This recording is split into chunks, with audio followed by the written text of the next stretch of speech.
Hello dear all, welcome to our channel Smart Indian Model School. Smart Indian Model School present Smart Indian EduFun classes.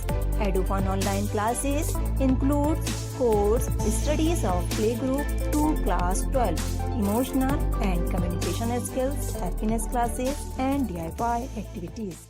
Dear students, I am back again with the explanation of second paragraph of the chapter The Portrait of a Lady. In the previous video we have studied the first paragraph of this chapter. तो एक छोटा सा मैं आपको summary दे देती हूँ। हमने first paragraph में क्या पढ़ा था। हमने फर्स्ट पैराग्राफ में ये पढ़ा था, जो मिस्टर खुशवंत सिंह है, जो राइटर हैं इस चैप्टर के, उन्होंने अपनी दादी माँ का डिस्क्रिप्शन दिया है कि वो बहुत ज़्यादा ओल्ड हैं, रिंकल्ड हैं और 20 साल से जब से वो उन्हें देख रहे हैं तब से वो ऐसी की ऐसी हैं। तो कुछ लोग उनसे कहते हैं कि उनकी दादी माँ कभी एक ज़माने में यंग और प्रिटी हुआ करती थी, लेकिन वो कहते हैं कि मेरे लिए इसको बिलीव करना बहुत मुश्किल है कि वो कभी यंग भी हुआ करती होंगी। और जब वो हमें बचपन की अपने गेम्स वगैरह के बारे में बताती हैं तो हम लोग उसको ऐसे मान लेते हैं जैसे कि कुछ जो फिक्टिशियस इमेजिनरी स्टोरीज़ होती हैं जो कि रियल नहीं होती, बस मॉरल टीचिंग के लिए होती हैं, तो हम उनको उनकी वो गेम्स वाली स्टोरीज जो बचपन में वो खेला करती थी, जो वो हमें बताया करती हैं, उनको हम ऐसे ही अविश्वसनीय स्टोरीज़ के रूप में मान लेते हैं, उसको ट्रीट करते हैं कि ये बेकार की स्टोरी है या अविश्वसनीय स्टोरी है, रियल नहीं है। और साथ ही साथ वो अपने ग्रैंडफादर के पोर्ट्रेट का भी डिस्क्रिप्शन देते हैं, जो कि मेंटल पीस के ऊपर टंगा हुआ है, जिसमें उनके दादाजी ने एक बड़ी सी टर्बन यानी पगड़ी पहनी हुई है और कपड़े कैसे हैं उनके, बिल्कुल ढीले ढाले से हैं, बहुत लंबी दाढ़ी है उनकी और उस फोटो में लगभग वो 100 साल के दिख रहे हैं। और उनको देखकर पोएट कहते हैं, ऑथर कहते हैं कि उनको देखकर लगता नहीं है, उनकी एज को देखकर लगता नहीं है कि उनकी वाइफ और चिल्ड्रन होंगे, उनके तो देखकर लगता है उनके बहुत बहुत बहुत बहुत सारे ग्रैंड चिल्ड्रन होंगे, यानी कि पोता पोती होंगे। So this was first paragraph. Now we are continuing with second paragraph. She had always been short and fat and slightly bent. Always been short and fat, मोटी थी, हाइट ज़्यादा नहीं थी, छोटी थी और स्लाइटली बेंट। क्यों स्लाइटली बेंट मीन्स जैसे कि बूढ़े लोग होते हैं उनकी कमर झुकने लगती है, तो ऐसे ही ऑथर की जो ग्रैंड मदर थी वो भी थोड़ी सी झुकी हुई थी, छोटी थी और मोटी थी। हर face was a criss cross of wrinkles. Criss cross means जैसे कि रिंकल्स ऐसे जाते हैं और ऐसे जाते हैं इधर उधर, है ना, एक मतलब एक क्रॉस रहता है, एक दूसरे को टच करते हुए, क्रॉस करते हुए रिंकल्स इधर उधर से निकल जाते हैं, ऐसे करके कुछ भी हो सकता है किसी भी तरीके से। जो रिंकल्स हैं, जो लाइंस हैं, जो झुर्रियाँ हैं, वो एक दूसरे से कनेक्ट होती हैं और उनमें एक इंटरसेक्शन रहता है, एक दूसरे को काट रही होती हैं, तो उसे बोलते हैं क्रिस क्रॉस ऑफ रिंकल्स। तो वो कहते हैं उनका फेस जो था वो क्रिस क्रॉस था रिंकल्स का, जो कि हर जगह पे थी, running from everywhere to everywhere means पूरे चेहरे पे उनके झुर्रियाँ थी, एक जगह से दूसरी जगह तक जो जा रही थी, यानी कि इस कॉर्नर से उस कॉर्नर तक एक झुर्री थी और उसके बाद और भी थी जो एक दूसरे को कट कर रही थी। इस तरीके से काफ़ी सारी झुर्रियाँ थी उनके फेस पर, दादी माँ के फेस पर। No we were certain she had always been as we had known her. तो कहते हैं कि हमारे लिए ये बिलीव करना बहुत ही ज़्यादा मुश्किल है कि जो हमारी दादी माँ हैं वो कभी भी यंग हुआ करती होंगी। हम इस बात से पक्का, हम श्योर हैं, हमें ये कंफर्म है कि जैसा हमने उनको देखा है वो हमेशा से वैसी ही रही होंगी, वैसी ही ओल्ड रही होंगी। और आगे वो कहते हैं old, so terribly old that she could not have grown older and had stayed at the same age for 20 years। तो बताते हैं कि हम जब से उनको जान रहे हैं वो इतनी ज़्यादा बूढ़ी हैं, जब से हमने उनको देखा है वो ओल्ड ही हैं और इतनी ज़्यादा बूढ़ी हैं कि मुझे नहीं लगता कि उससे भी ज़्यादा वो बूढ़ी हो सकती हैं। और मुझे लगता है कि जब मैंने 20 साल पहले उन्हें देखा था वो आज भी उतनी ही बूढ़ी हैं, मेरे लिए मुझे उतनी ही बूढ़ी दिखाई देती हैं जितनी बूढ़ी मैंने उन्हें 20 साल पहले देखा था। और वो इतनी ज़्यादा बूढ़ी थी कि वो उससे ज़्यादा बूढ़ी हो भी नहीं सकती होंगी। She could never have been pretty. अब इसीलिए वो कहते हैं कि वो 20 साल से ओल्ड ही हैं, इसलिए मुझे भी ये बात पे बिलीव नहीं है कि वो कभी प्रिटी हुआ करती होंगी, कभी सुंदर हुआ करती होंगी। But she was always beautiful, लेकिन वो हमेशा सुंदर रही हैं। अब प्रिटी का मीनिंग भी सुंदर है और ब्यूटीफुल का मीनिंग भी सुंदर है, तो पोएट ने इन दोनों वर्ड को आपस में कंपैरिजन में क्यों लगाया है? क्योंकि यहाँ प्रिटी का जो मीनिंग है वो है बाहरी सुंदरता, यानी कि बाहर की खूबसूरती के लिए, और ये जो ब्यूटीफुल वर्ड का पोएट ने यूज़ किया है, इसका मतलब है इनर ब्यूटी, अंदर की सुंदरता। हमारे अंदर की जो सुंदरता है, हमारा मन कितना साफ़ है, वो है हमारा। यहाँ पे जो पोएट ने उसके लिए ब्यूटीफुल वर्ड का यूज़ किया है और प्रिटी वर्ड का यूज़ किया है बाहरी सुंदरता के लिए। तो पोएट कह रहे हैं, सॉरी मुझे बार बार पोएट ही याद आ रहा है, बट इट इज़ ऑथर। तो ऑथर कह रहे हैं कि उनकी दादी माँ कभी भी प्रिटी तो नहीं रही होंगी उनके हिसाब से, लेकिन वो हमेशा से ही सुंदर रही हैं, हमेशा से ही मन की साफ रही हैं, हमेशा से ही वो अंदर से सुंदर हैं, वो इनर ब्यूटी का एग्जाम्पल हैं।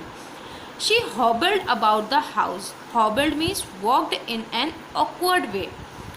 इन spotless neat and clean dress, मतलब बिल्कुल बेदाग ड्रेस जो कहते हैं ना हम, जिस पे बिल्कुल धब्बा नहीं हो, वो वाली बिल्कुल neat and clean dress.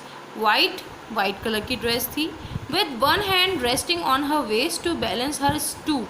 Stoop means bend one's body forward, यानी उनका जो झुकाव था आगे की तरफ, जैसे बूढ़े लोगों की कमर लचक जाती है ना, तो वो आगे की तरफ झुक जाते हैं, उसको हम बोलते हैं स्टूप। तो वो क्या कह रहे हैं यहाँ पे ऑथर, वो कह रहे हैं कि मेरी जो दादी माँ थी वो एक अलग ही तरीके से पूरे घर में घूमती रहती थी, चलती रहती थी। अलग तरीके से क्यों? जैसे कि बूढ़े लोग होते हैं अपनी कमर पे हाथ रखकर आगे की तरफ झुके हुए धीरे धीरे बहुत धीमी चाल से चलते हैं, इसलिए ऑथर कहते हैं कि जो उनकी दादी माँ थी वो सफ़ेद, बिल्कुल साफ़ सुथरे सफ़ेद रंग के कपड़ों में पूरे घर में एक अजीब तरीके से घूमती रहती थी, जिसमें उनकी जो चाल थी वो कैसी थी, जिसमें उनका एक हाथ जो था वो उनकी कमर पे रहता था, ताकि वो आगे तरफ जो झुकी हुई थी उसको बैलेंस कर सकें, गिरे नहीं। एंड द अदर, और दूसरा, telling the beads of her rosary, और दूसरा हाथ कहाँ होता था? बीड्स, यानी बीड्स ऑफ अ रोजरी, यानी कि अ स्ट्रिंग ऑफ बीड्स, यानी कि जो मोतियों वाली माला होती है ना, जो बूढ़े लोग माला जपते रहते हैं। तो वो कह रहे हैं कि एक हाथ तो उनकी कमर पे रहता था ताकि वो उनका जो झुकाव है उसको बैलेंस कर सकें, गिरे नहीं, और दूसरा हाथ में उनकी माला रहती थी जो वह हमेशा जपती रहती थी, मोतियों की माला में जपती रहती थी, कुछ ना कुछ मंत्र, कुछ ना कुछ प्रेयर पढ़ती ही रहती थी। हर सिल्वर लॉक्स क्या है? ग्रे हेयर कह सकते हो या सफ़ेद बाल कह सकते हो, सफ़ेद वाइट हेयर भी कह सकते हो। Locks is the word use for hair, बाल, और सिल्वर इसलिए कहा गया है क्योंकि वो बूढ़ी थी, तो उसको आप सिल्वर ग्रे बाल भी कह सकते हो या सफ़ेद बाल भी कह सकते हो। हर सिल्वर लॉक्स वर स्कैटर्ड अनटाइडली, यानी उनके बाल जो थे वो अच्छी गंदी तरीके से, अनटाइडली मतलब बहुत ज़्यादा साफ़ सुथरे तरीके से बंधे हुए नहीं थे। स्कैटर्ड मीन्स फैले हुए थे, तो गंदी तरीके से फैले हुए थे, जैसे बूढ़े लोगों के बाल अच्छे से बंधे हुए नहीं होते हैं, इधर उधर फैले हुए होते हैं। तो उसी तरीके से उनकी दादी माँ के जो सफ़ेद बाल थे वो भी इधर उधर किधर फैले हुए थे, मतलब ज़मीन पे नहीं फैले हुए थे, उनके बाल काढ़े हुए नहीं थे, कोम्ड नहीं थे, है ना। और ओवर हर पेल, कहाँ पे फैले हुए थे? Over her pale puckered face and her lips constantly moved in inaudible pair.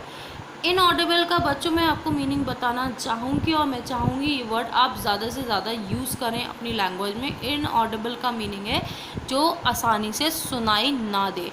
तो हम कोई भी हमारी क्लास में वीडियो चलती है या ऑडियो चलती है या टीचर की आवाज़ हल्की हो जाती है, तब आप कहते हैं ma'am voice is not coming, तो वॉइस के पैर तो है नहीं जो चल के आ जाएगी, हम उसके लिए बोलते हैं वॉइस इज़ नॉट ऑडिबल, सुनाई नहीं दे रहा है, ठीक है, तो हम उसके लिए बोलते हैं वॉइस इज़ नॉट ऑडिबल। तो इनऑडिबल और AUDIBLE, ऑडिबल मतलब सुनना और इनऑडिबल मतलब ना सुन पाना।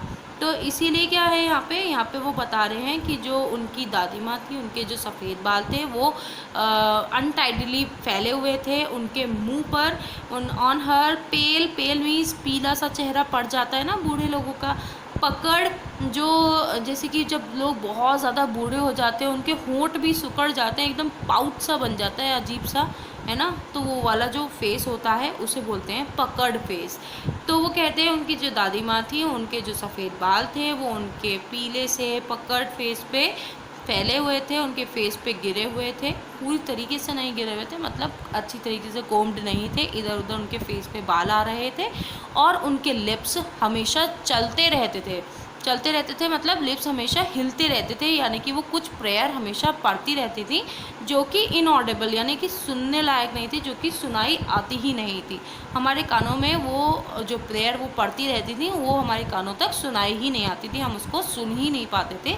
इसलिए वो कह रहे हैं कि उनके जो लिप्स थे वो हमेशा चलते रहते थे, हिलते रहते थे इनऑडिबल प्रेयर्स। और वो क्या करती थी, वो प्रेयर हमेशा कुछ ना कुछ पढ़ती रहती थी जो कि हमें तो सुनाई आती नहीं थी। आगे वो कहते हैं येस शी वॉज ब्यूटीफुल, हाँ वो सुंदर थी। सुंदर मन की सुंदरता, यानी कि अंदर की सुंदरता, अंदरूनी सुंदरता हम इसको कह सकते हैं कि हमारे मन की जो सुंदरता थी वो उसके लिए कह रहे हैं कि हाँ मेरी दादी माँ सुंदर थी। She was like the winter landscape in the mountains. Winter landscape in the mountains क्या है, माउंटेन्स के बहुत सर्दियाँ पड़ती हैं तो पूरी तरीके से बर्फ़ जम जाती है ठंडियों में माउंटेनियस एरियाज़ में, है ना। तो क्या होता है, पूरी तरीके से बर्फ़ जम जाती है, सब कुछ सफ़ेद सफ़ेद सा नज़र आने लगता है। तो वो कहते हैं कि मेरी दादी माँ भी winter landscape in the mountains की तरह थी, यानी कि मेरी दादी माँ भी, क्योंकि वो सफ़ेद कपड़े पहनती थी, बहुत ज़्यादा वो अंदर से मन से सुंदर थी, एकदम शीतल थी, एकदम काम थी, एकदम पोलाइट थी, एकदम साइलेंट थी, मतलब कि बहुत पीसफुल लेडी थी। An expanse of pure white serenity breathing peace and contentment. क्या थी वो, कि बहुत ज़्यादा पीसफुल थी, बहुत ज़्यादा काम थी, बहुत ज़्यादा शांत स्वभाव की थी, और बिल्कुल उसी की तरह जैसे कि विंटर लैंडस्केप होता है माउंटेनियस एरियाज़ में, यानी कि माउंटेनियस एरियाज़ में विंटर्स के टाइम पे जैसे एकदम शांति भरा माहौल हो जाता है, हर तरफ बर्फ़ ही बर्फ़ दिखाई देती है, बिल्कुल सफ़ेद हो जाता है सब कुछ, और देखने में भी वो बहुत सुंदर सा दिखाई देता है। ऐसे ही मेरी दादी माँ का नेचर भी बहुत ज़्यादा शांत है, वो एकदम शांत स्वभाव की हैं, बिल्कुल एकदम शांत हैं, और बहुत अंदर से सुंदर हैं, मन से वो बहुत ज़्यादा सुंदर हैं। So this was second paragraph. I hope you might have understood this paragraph. We'll continue next paragraph in next video. Paragraph थोड़े लंबे हैं इसलिए वीडियो भी बहुत लंबी हो जाएगी, इसीलिए मैं इसको शॉर्ट करके एक पैराग्राफ करके आपको समझा रही हूँ. Hope you might have understood this paragraph. If you are having any problem, you can write in the comment box below. Also, do like the video and wait for next video. I'll upload that video soon. Also, don't forget to subscribe the YouTube channel. Bye bye. Take care. यदि आपको हमारा video अच्छा लगा हो तो आगे की video की नोटिफिकेशन प्राप्त करने के लिए कृपया बेल बटन दबाएं और चैनल सब्सक्राइब करना ना भूलें. Please subscribe our channel of Edufun classes. Thank you for watching.